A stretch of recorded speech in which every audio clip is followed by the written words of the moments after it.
3 full weeks are now in the books, so it's time for some more power rankings.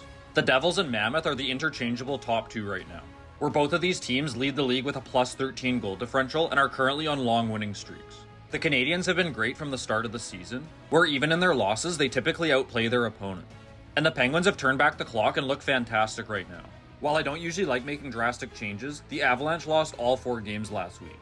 So they dropped outside of the top 5, as did the Knights, as they look like a much different team without Mark Stone. Although the Flames did just beat the Rangers, this was after losing 8 straight and it was their first non-shootout win of the season.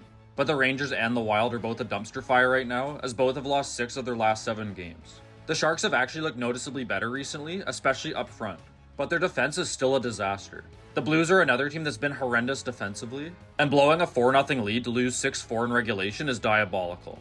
The 3 teams that have been falling the most are no surprise, but the Canucks and Maple Leafs have also been pretty mediocre recently. But I think both of these teams have a pretty decent chance of bouncing back. Both the Senators and Kings are doing a great job of getting themselves out of the early season hole, and the Islanders are genuinely looking pretty good.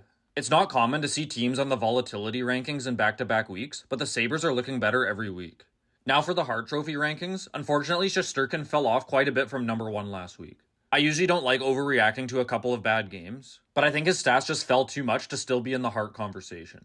Even though the Sharks are near the bottom of the standings, Celebrini carried them to their 2 wins and has looked fantastic overall. The Ted Lindsay Trophy is similar, but slightly different in the sense that it's just the best players as opposed to the most valuable players. Not too much movement with the Norris Trophy rankings, although Sergachev has looked fantastic during Utah's winning streak. But we do have some movement with the Vezina Trophy rankings. Both Thompson and Dobish are putting up fantastic numbers and are vastly outperforming their counterpart. Knight continues to play a big part in the Blackhawks scraping together some wins, and Dan Vladar has been fantastic in helping the Flyers be tied for fewest goals against. Let me know your thoughts about these Week 3 rankings in the comments, and if you would make any changes.